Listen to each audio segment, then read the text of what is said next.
Hit and run प्रकरणी दोषी ठरलेल्या सलमान खानला हायकोर्टानं मोठा दिलासा दिलाय। सलमान खानला जामीन मंजूर करण्यात आला असून सेशन कोर्टानं दिलेल्या 5 वर्षांच्या सक्त मुदतीच्या शिक्षेलाही स्थगिती दिली आहे। सलमानला 30,000च्या जात मुचलक्यावर जामीन मंजूर करण्यात आलाय। यामुळे सलमानची जेलवारी तुर्तास तरी टळली आहे। पुढील सुनावणी 15 जूनला होणार आहे। सलमान खानला मोठा दिलासा मिळालाय। त्याचं एक महत्त्वाचं कारण म्हणजे अपघाताच्या वेळी त्याच्या सोबत असलेला त्याचा मित्र आणि गायक कमाल खान।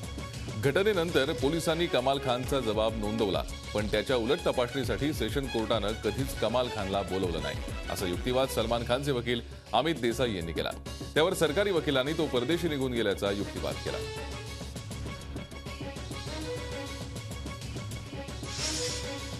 सलमान खानला बेल मिळाल्यामुळे त्याच्या चाहत्यांमध्ये आनंदाचं वातावरण आहे। त्याच्या शिक्षेला स्थगिती मिळाल्यानंतर त्याच्या बांद्र्याच्या घराबाहेर आणि हायकोर्टाबाहेर त्याच्या फॅन्सनी सेलिब्रेशन केलं। गॅलेक्सी या त्याच्या अपार्टमेंट बाहेर, त्याचबरोबर हायकोर्टाच्या बाहेर मोठ्या संख्येनं त्याचे चाहते जमा झाले होते। हायकोर्टाच्या या निर्णयानंतर त्याच्या चाहत्यांमध्ये आनंदाचं वातावरण होतं।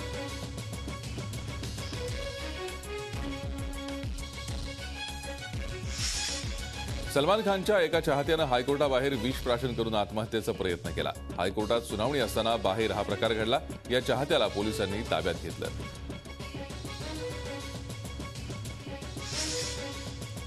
सलमान खानला मिळालेल्या जामिनानंतर मुंबईचे माजी पोलीस आयुक्त सत्यपाल सिंग यांनी गरिबांसाठी न्याय नाही हे सिद्ध झाल्याचं वक्तव्य केलं। ज्यांच्याकडे पैसे असतात त्यांना शिक्षा देणं कठीण असल्याचा खेद त्यांनी व्यक्त केला। कालच्या कोर्टात मिळालेल्या शिक्षेला वरच्या कोर्टात स्थगिती मिळते आणि हे आता पेटंट झालंय। सलमान खान याला हायकोर्टाकडून दिलासा मिळाल्यानंतर अभिनेता राज बब्बर यांनी प्रतिक्रिया देताना हा सलमानच्या नेकीचा परिणाम असल्याचं म्हटलं, तर कोर्टाच्या निर्णयाचा आदर राखला पाहिजे अशी प्रतिक्रिया काँग्रेस खासदार राजीव शुक्ला यांनी दिली। न्यायालयानं पुढील निकाल लवकरात लवकर लावावा अशी अपेक्षा या केसमधील फिर्यादी रवींद्र पाटील यांच्या कुटुंबियांनी व्यक्त केली आहे। अपघातातील पीडितांना न्यायालयीन व्यवस्थेप्रमाणे न्याय मिळेल, मात्र या प्रकरणातील दबावाला बळी पडलेल्या आणि सत्याची बाजू उचलून धरणाऱ्या मयत रवींद्र पाटील यांना न्याय मिळाला नसल्याची खंत त्यांच्या परिवारानं व्यक्त केली आहे। राष्ट्रवादी काँग्रेसचे अध्यक्ष शरद पवार यांनी सलमान खानच्या भेटीवरून राज ठाकरेंना टोला लगावलाय। राज ठाकरेंनी एवढा उत्साह दाखवायला नको होता असं पवार म्हणाले, तर भाजपच्या लोकांचं न्यायपालिकेबाबतचं ज्ञान अगाध असल्याचा टोलाही त्यांनी लगावलाय।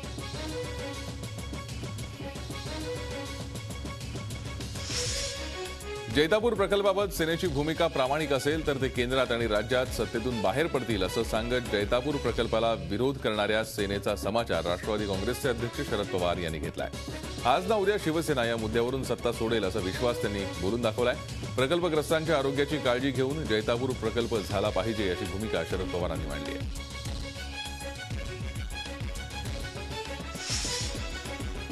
वांद्रे हिट अँड रन प्रकरणात दोषी आढळलेल्या सलमान खानचं समर्थन करणाऱ्यांना शिवसेनेनं फटकारलंय। मरणाऱ्यापेक्षा मारणाऱ्यालाच सहानुभूती मिळत असल्याबद्दल शिवसेना खासदार संजय राऊत यांनी नाराजी व्यक्त केली आहे। सलमान खानला जामीन मिळाल्यानंतर नाराजी व्यक्त होतीये। धनशक्तीच्या जोरावर खुशाल ड्रंक अँड ड्राईव्ह करू शकता हे यामुळे सिद्ध झाल्याचं बहुचर्चित नितीश कटारा हत्याकांडातील नितीश यांच्या आई नीलम कटारा यांनी म्हटलंय। यामुळे चुकीचा संदेश समाजात जाईल असंही त्या म्हणाल्या।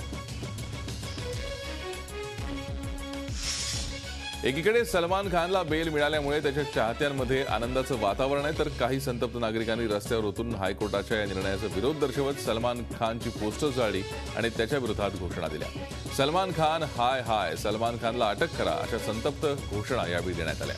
या निर्णयामुळे गरिबांच्या जखमेवर मीठ चोळलं गेल्याची संतप्त प्रतिक्रिया नागरिकांनी व्यक्त केली। Salman Khan hit and run case गाजत असताना आज मुंबईतल्या चेंबूर सांताक्रूज लिंक रोडवर एका क्वालिस गाडीनं फुटपाथवर झोपलेल्या दोघांना चिरडलं। त्यात एकाचा जागीच मृत्यू झाला, तर एक जण गंभीर जखमी आहे। विनोबा भावे नगर पोलिसांनी पळून गेलेल्या क्वालिस चालकाला अटक केली आहे। रोशन उपाध्ये असं मृत पावलेल्या तरुणाचं नाव आहे। चालक सकाळी दापोली रत्नागिरी इथून मुंबईकडे येत असताना गाडीवरील ताबा सुटल्यानं हा अपघात झाला। सत्तेत येण्यापूर्वी सरकारनं राज्यातील जनतेला अनेक आश्वासनं दिली। त्याचबरोबर छोट्या छोट्या घटक पक्षांना सोबत घेऊन तुमचे प्रश्न सोडवून सत्तेत सहभागी करून घेऊ असं आश्वासन देण्यात आलं, मात्र 6 महिन्यांनंतर ते पूर्ण झालेलं नाही। आपल्याला आश्वासन दिलेलं कोणतेच प्रश्न सुटत नसल्यानं घटक पक्षाचे नेते अस्वस्थ आहेत। कुंभमेळ्यासाठी बैठकांचा धडाका सुरू आहे. आरोग्यमंत्री दीपक सावंत यांनी आरोग्य विभागाच्या कामकाजाचा आढावा घेतला. कुंभमेळ्याच्या पार्श्वभूमीवर जिल्हा रुग्णालयाच्या आवारात 200 खाटांच्या वाढीव बांधकामाला उशीर होत असल्याची कबुली देत 15 जूनपर्यंत रुग्णालय ताब्यात मिळेल असा विश्वास व्यक्त करण्यात आला.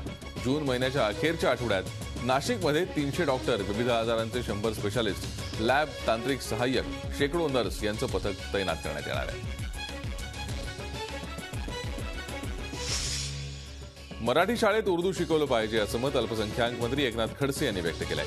या शैक्षणिक वर्षापासून मराठी शाळेत उर्दू शिकवण्यास सुरुवात केली जाणार असून अल्पसंख्याक मुलं मराठी शाळेत येत नसल्यानं त्यांना मराठी शाळेकडे आकर्षित करण्यासाठी उर्दू विषयाचा पर्याय उपलब्ध असणार आहे. महाराष्ट्रातील सर्व शाळांमध्ये यावर्षी इयत्ता 5वी पासून उर्दू भाषेचा पर्याय उपलब्ध असेल.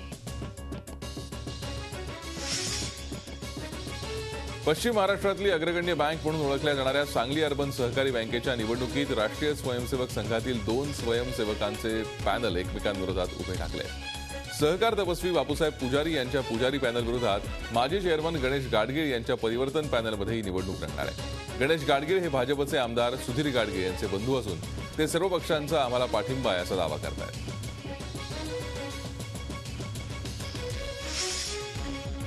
आरएसएस बाबतच्या वादग्रस्त विधानाप्रकरणी राहुल गांधी यांच्या खटल्याची सुनावणी पुढे ढकलण्यात आली आहे. पुढील सुनावणी 30 सप्टेंबरला भिवंडी कोर्टात होणार आहे. राष्ट्रीय स्वयंसेवक संघाबद्दल वादग्रस्त वक्तव्य केल्याप्रकरणी राहुल गांधी यांच्या विरोधात तक्रार दाखल करण्यात आली आहे. याबाबतच्या खटल्याची सुनावणी भिवंडी कोर्टात झाली. महात्मा गांधींच्या हत्येला संघ जबाबदार असल्याचं वादग्रस्त वक्तव्य राहुल यांनी केलं होतं.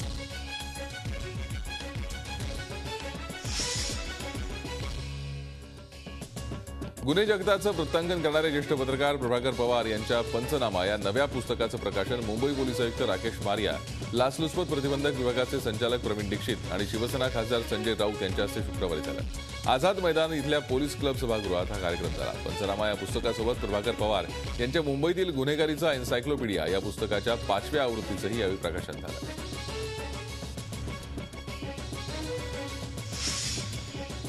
रायगडच्या स्थानिक गुन्हा अन्वेषण विभागाचे पोलीस निरीक्षक अविनाश पाटील यांना 25,000ची लाच घेतल्याप्रकरणी अटक करण्यात आली आहे. मुंबईच्या लाचलुचपत प्रतिबंधक विभागाच्या पथकाने ही कारवाई केली. तक्रारदार यांचा रसायन येथे तेल भेसळ करण्याचा व्यवसाय होता.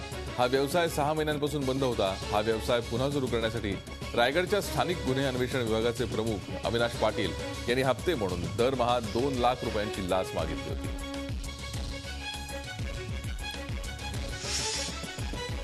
बीडच्या सार्वजनिक बांधकाम विभागाचे कार्यकारी अभियंता वसंत बाविस्कर यांच्यावर निलंबनाची कारवाई करण्यात आली आहे. कर्तव्यात कसूर केल्याप्रकरणी राज्य शासनानं तातडीनं कारवाई केली. कार्यकारी अभियंत्यावर कारवाई झाल्यानं खळबळ उडाली आहे. कोट्यवधी रुपयांची बोगस बिलं अदा केल्याची माहिती शासनाकडे गेल्यानं ही कारवाई करण्यात आली आहे. ठाणे घोडबंदर रोड परिसरातल्या हुक्का पार्लरमध्ये युवा सेनेच्या कार्यकर्त्यांनी तोडफोड केली. सिनेबंडर मॉलमध्ये हा हुक्का पार्लर आहे. या ठिकाणी 18 वर्षांपेक्षा लहान मुलंही जात असतात. त्यांच्या निषेधार्थ ठाण्यातील युवा सेनेच्या कार्यकर्त्यांनी मोर्चा काढला आणि त्यानंतर त्या हुक्का पार्लरची तोडफोड केली.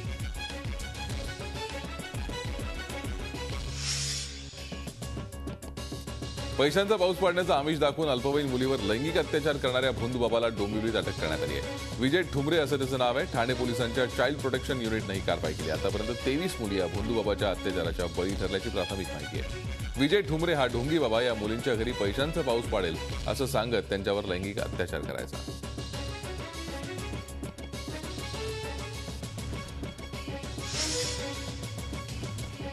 सांगलीतील चाटे कोचिंग क्लासेसच्या ज्युनियर कॉलेजमध्ये 17 वर्षीय विद्यार्थिनीचा विनयभंग केल्याप्रकरणी शिक्षक मयूर कुंभार याला पोलिसांनी अटक केली. अभ्यासाच्या निमित्तानं शिक्षक मयूर कुंभार यानं विद्यार्थिनीला क्लासच्या वरच्या मजल्यावर बोलावलं. ती आल्यानंतर विनयभंग करण्याचा प्रयत्न केला. विद्यार्थिनीनं आरडाओरड केल्यानंतर कुंभारनं तिला सोडलं. या प्रकारानं घाबरलेल्या मुलीनं तात्काळ नातेवाईकांना प्रकार सांगितला.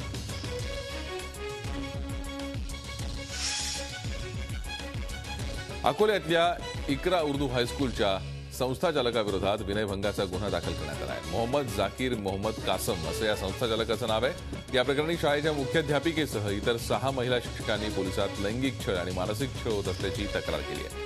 अकोल्यातल्या जुने शहर पोलिसांनी या प्रकरणी आरोपी संस्थाचालक मोहम्मद जाकीर याच्या विरोधात विनयभंगाचा गुन्हा दाखल केला आहे.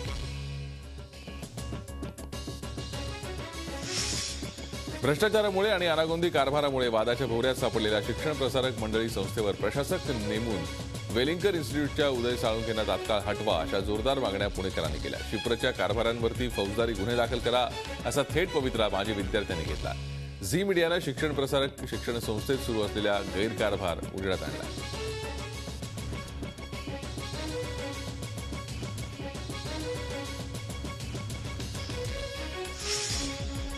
इंग्लंडमध्ये घेतल्या गेलेल्या सार्वत्रिक निवडणुकीत डेव्हिड कॅमेरून यांच्या हुजूर पक्षानं निर्विवाद यश मिळवलंय. हाऊस ऑफ कॉमन्समधल्या 650 जागांसाठी या निवडणुका घेतल्या गेल्या.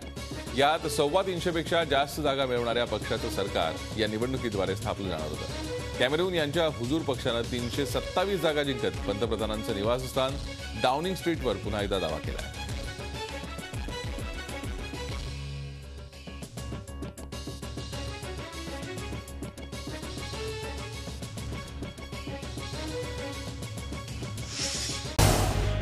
झी 24 तास रहा एक पाऊल पुढे.